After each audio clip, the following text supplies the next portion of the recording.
Hello everyone, welcome to my channel Adoflix academy. मैं नवीन कुमार। आज आप सबके बीच हम लोग we are with new topic that is our rainfed agriculture and watershed management.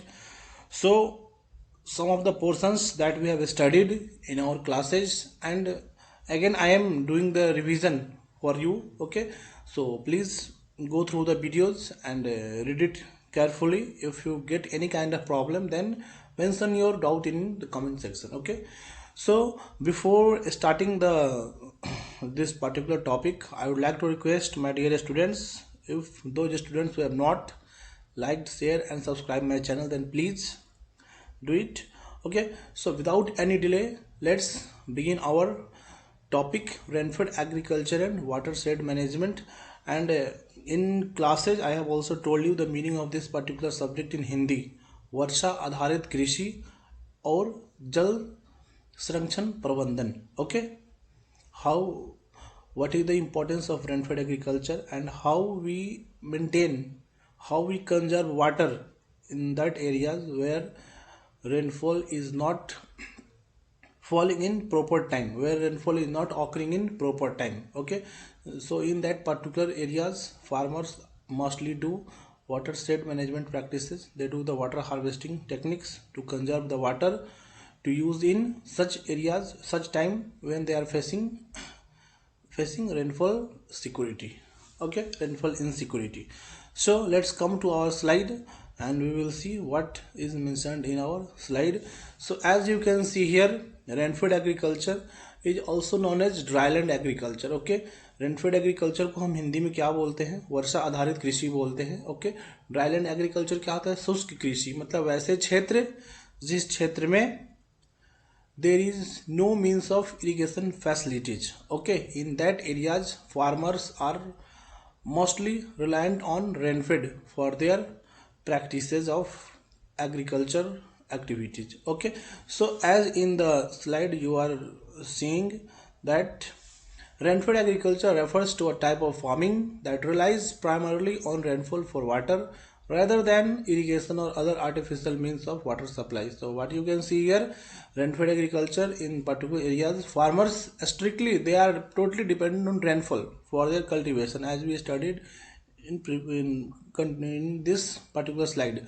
Okay, and because they are dependent on rainfall, because there are many other means of water supplies. Okay, next इसमें क्या लिखा हुआ है? As you can see here, in rainfed agriculture crops are grown in areas where precipitation is the main source of moisture. My dear students, precipitation का मतलब यहाँ पे है रेनफॉल. ओके, प्रेसिपिटेशन मतलब इस क्षेत्र में क्या होते हैं? रेनफेड एग्रीकल्चर में क्रॉप्स इस क्षेत्र में ग्रो किए जाते हैं और इस क्षेत्र के जो मेन जो सोर्स मॉइस्चर के जो होते हैं वो क्या होते हैं? रेनफॉल, या we can also call it precipitation. Okay, इसी को हम लोग वर्षण भी बोलते हैं. ओके, हिंदी में वर्षण बोलते हैं, मतलब वर्षा होना, उसे ही हम प्रेसिपिटेशन भी बोलते हैं. Okay, this type of farming is prevalent in many regions around the world, specially in areas with seasonal rainfall patterns. As you can see here, क्या बोलना चाह रहा है ये लाइन, कि ये जो फार्मिंग प्रैक्टिसेज है वर्ल्ड के बहुत सारे ऐसे क्षेत्र में प्रैक्टिस किए जाते हैं. और जनरली किस क्षेत्र में? वैसे क्षेत्र में जहाँ पे रेनफॉल पैटर्न में चेंजेज होते रहते हैं और वहाँ पे रेनफॉल जो होने के जो चांसेज होते हैं, ऑकर होने के जो चांसेज होते हैं, उसका कुछ फिक्स नहीं होता है. Okay, so now let's see the next slide, what is mentioned in that particular slide. As you can see here, और new topic of this particular rainfed agriculture, that is characteristics और key features of rainfed agriculture.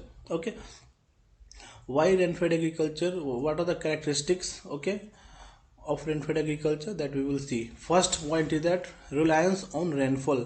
reliance का मतलब, reliance यहाँ पे reliance company नहीं है, SIM नहीं है, यहाँ पे reliance का मतलब है कि in these areas farmers are mostly relied or dependent on rainfall for their activities. As you can see in this slide, rainfed agriculture depends on natural precipitation for watering crops. मतलब इस क्षेत्र में जो किसान होते हैं अपने फसल में पानी देने के लिए, they are totally dependent, वो पूरी तरह से किस पे आश्रित होते हैं? नेचुरल प्रेसिपिटेशन पे, जो नेचुरल जो रेनफॉल होते हैं उस पे आश्रित होते हैं अपने फसल में पानी देने के लिए. Okay, the success of crops is closely tied to the amount and timing of rainfall.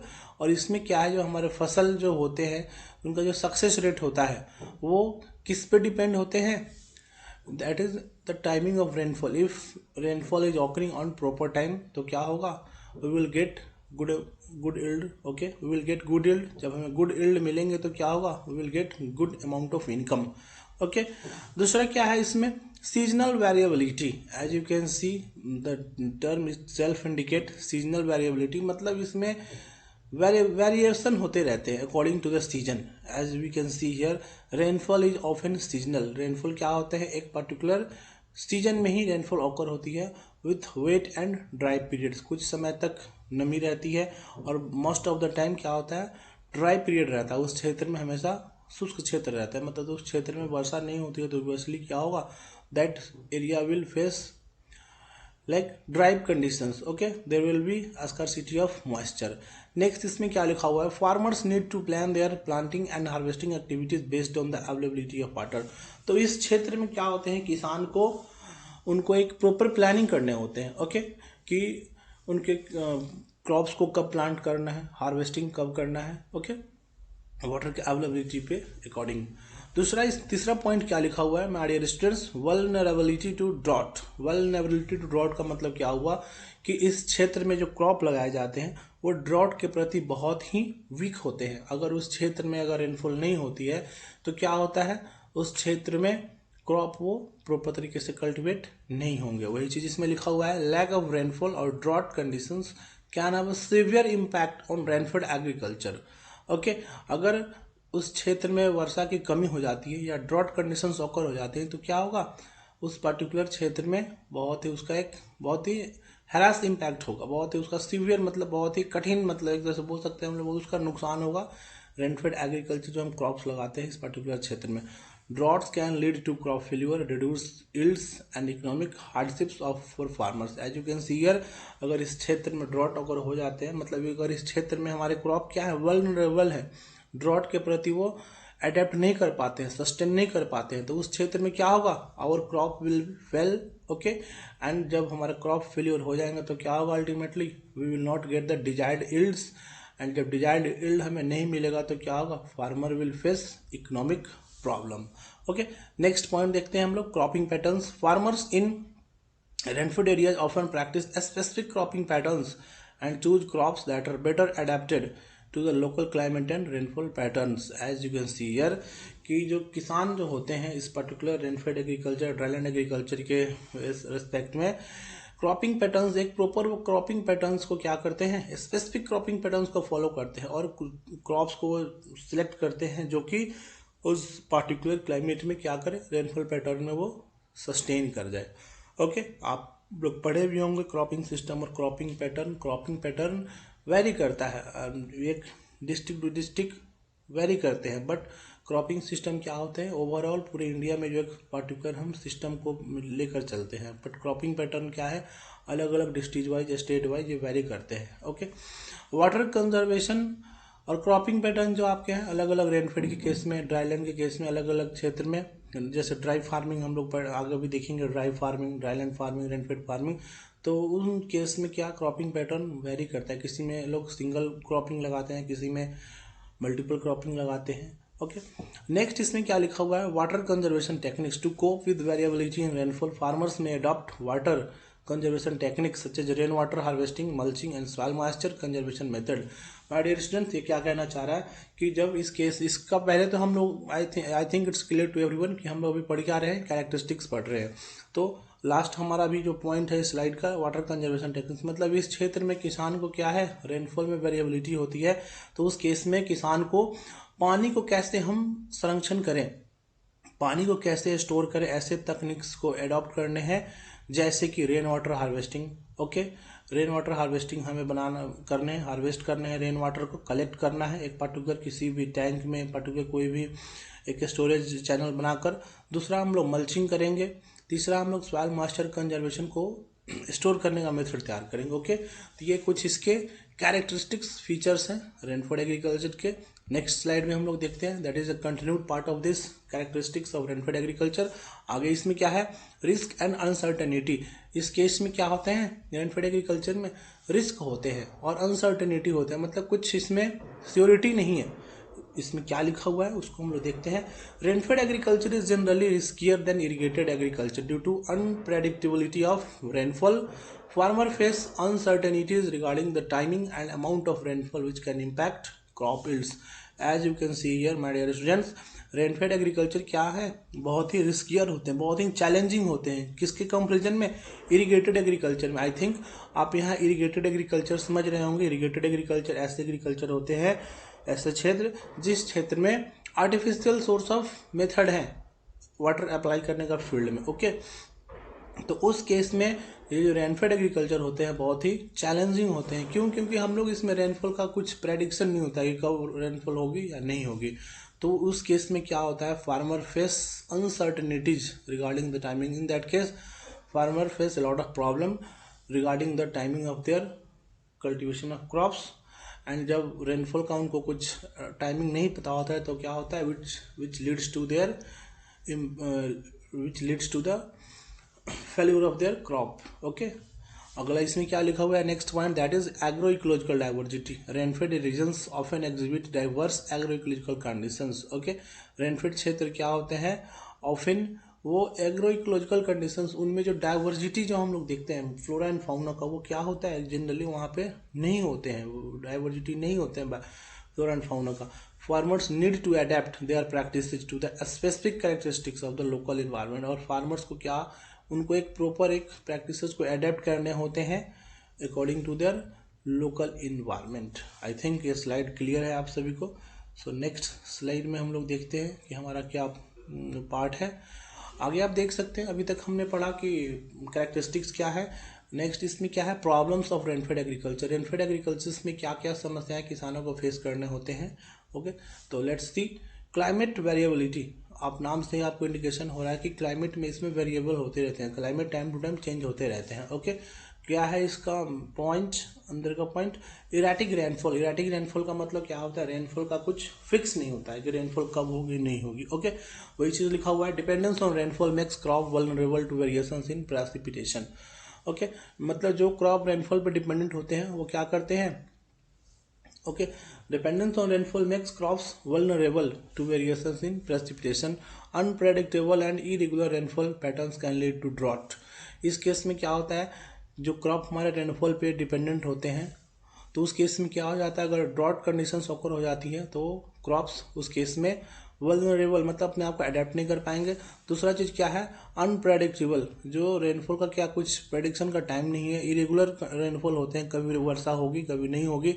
तो उस केस में क्या हो जाता है, या either this area that area will face drought conditions और फ्लड कंडीशंस। तो in that both case what will happen, the farmer will face the loss of their crop yields. Next हम लोग देखते हैं इसमें क्या है आपका वाटर स्कैरसिटी।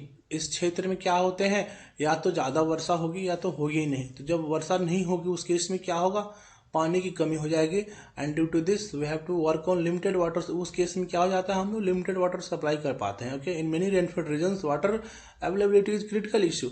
इन जो रेनफेड क्षेत्र होते हैं उसमें क्या सबसे बड़ा समस्या होता है, वाटर अवेलेबिलिटी एक बहुत बड़ा समस्या होता है। Okay, insufficient rainfall can lead to water scarcity negatively impacting crop growth and productivity. तो उस केस में क्या होगा, जब इनसफिशिएंट रेनफॉल होंगे, जब पूरे परिपूर्ण, मतलब एक जितने हमें रेनफॉल की आवश्यकता है अगर उतने मात्रा में रेनफॉल वहाँ पे प्रेजेंट नहीं हो रही है, तो उस केस में क्या होगा, that area will face water scarcity and that will lead to create negative impact on our crop growth and productivity. Okay, I think it's clear to everyone. Next point इसमें क्या है, soil erosion, run off and erosion. Intense rainfall can lead to soil erosion and loss of fertile top soil, reducing the land's productivity. This can be exacerbated by deforestation and poor land management practices.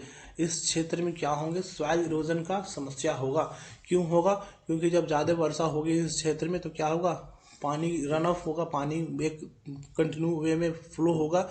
उस condition में क्या होगा, वो मिट्टी के upper surface जो layer होते हैं, जो टॉप सॉइल होते हैं, जो फर्टाइल पोर्शन होते हैं, उसको क्या करेगा, उसको इरोड करेगा एक जगह से दूसरी जगह। It will lead to the transportation of soil of the upper layer. ठीक है, और उस केस में क्या होगा, that particular erosion activities will reduce the land's productivity, that will make the soil infertile. Okay, and this can be exacerbated by deforestation and poor. ये case कब होते हैं? जब इस क्षेत्र में लोग डिफॉरेस्टेशन, पेड़ की कटाई अधिक मात्रा में करते हैं, और दूसरा जब उनका जब वो पुअर अच्छे तरीके से लैंड का प्रैक्टिस नहीं करते हैं, मैनेजमेंट नहीं करते हैं, तो उस केस में ये सब कंडीशंस देखने को मिलते हैं, रन ऑफ और इरोजन प्रैक्टिसेज। ओके, नेक्स्ट इसमें क्या लिखा हुआ है? लो productivity, limited crop diversity, rainfed areas often face challenges in cultivating a variety of crops due to water constraints. क्या होते हैं? रेनफेड एग्रीकल्चर में हम वैरायटी ऑफ क्रॉप्स नहीं लगा पाते हैं। क्यों? पानी की समस्या के होने की वजह से। Okay, this can result in lower agriculture productivity and income of farmer. तो इससे क्या होगा? When we are not able to cultivate variety of crops, then this leads to lower agricultural productivity, and ultimately it also, what it causes, it leads to the low income for the farmers. My dear students, let's come to the next slides. As you can see here, this is the same continued part. दूसरी क्या है? What are the problems faced by the farmers in this rainfed agriculture? Technological gaps. These areas generally faces technological facility. In this particular areas, in rainfed areas, farmers are not able to use the technology. Okay, किस प्रकार के technology?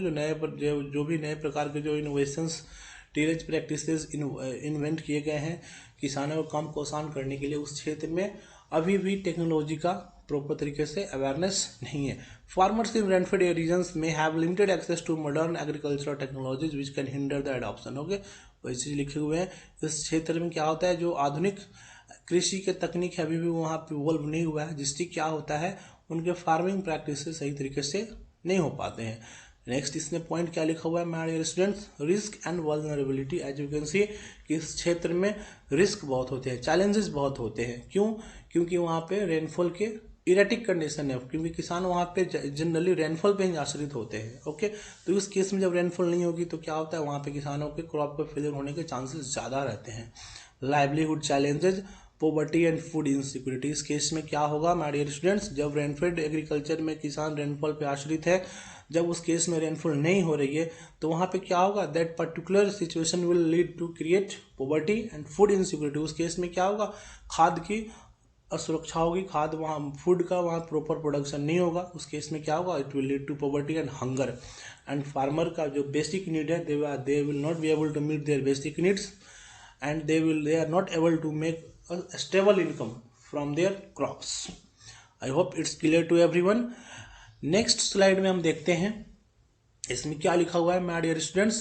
Prospects of rainfed agriculture. अभी तक हमने पढ़ा कि problem क्या थे, अब प्रोस्पेक्ट्स कि how we can improve the condition in rainfed agriculture. Okay, अभी तक हमने पढ़ा रेनफेड एग्रीकल्चर क्या होते हैं, रेनफेड एग्रीकल्चर के कैरेक्टरिस्टिक्स क्या हैं, रेनफेड एग्रीकल्चर में प्रॉब्लम क्या क्या फेस किए जाते हैं फार्मर से वो। नेक्स्ट हम इस स्लाइड में देखेंगे कि प्रोस्पेक्ट क्या है रेनफेड एग्रीकल्चर में, कैसे how we can bring changes in rainfed agriculture, and how we can help our farmers to cope up with the situation in rainfed agriculture, how farmer will be able to improve their income, okay, in rainfed areas. So we will continue this topic in later classes. Till then, thank you very much everyone. Please go through the topic, and I request everyone, please like, share and subscribe my channel. Thank you very much.